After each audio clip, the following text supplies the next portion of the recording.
Does GPS data from voters' cell phones help election fraudsters identify those who were registered but did not vote so the fraudsters can cast illegal ballots in the name of those people? Should voters avoid bringing cell phones to polling places on election day for this reason? No, that's not true. Election workers most commonly rely on voters' signatures to verify absentee or mail ballots and to see who voted and who didn't. GPS data lacks the needed precision to tell whether a person cast a ballot. Also, states have different rules about bringing phones. Some strictly prohibit the use of phones at voting stations, while others let people access candidate information via personal devices moments before casting their ballots. The claim appeared in an Instagram post on November 6, 2022. The caption was, quote, "Zoom in and read," end quote.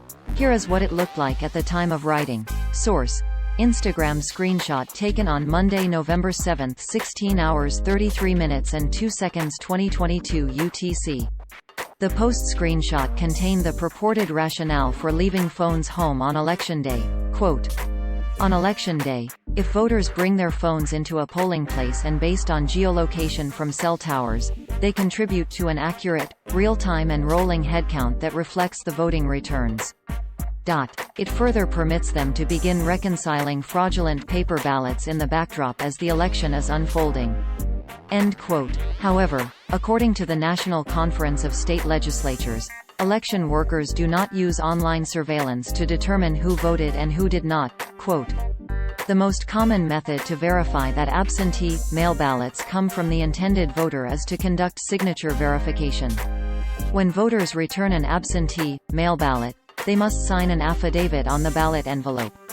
When the ballot is returned to the election office, election officials have a process for examining each and every signature and comparing it to other documents in their files that contain the voter's signature, usually the voter registration record." End quote. GPS is not always a precise science.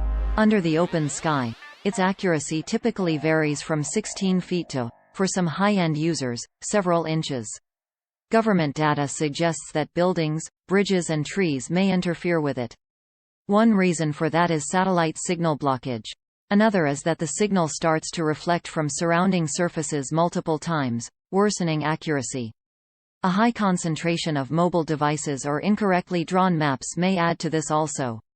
Thus, GPS data cannot be fully relied upon when estimating whether or not a person voted. Rules guiding phone usage at a polling place may vary from state to state.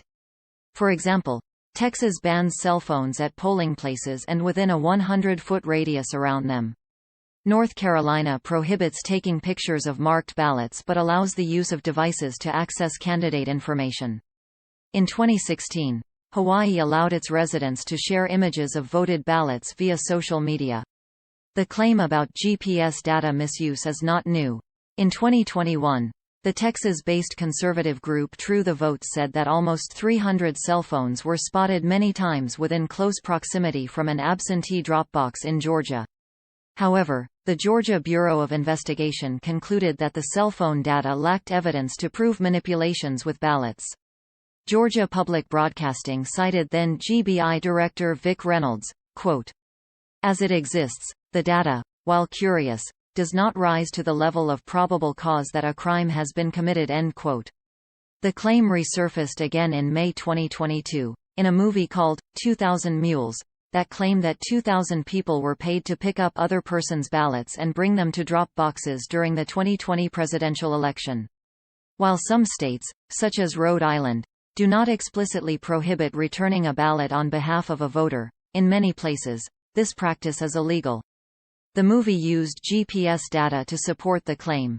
However, according to the Associated Press, this strategy cannot be fully trusted due to a significant design flaw.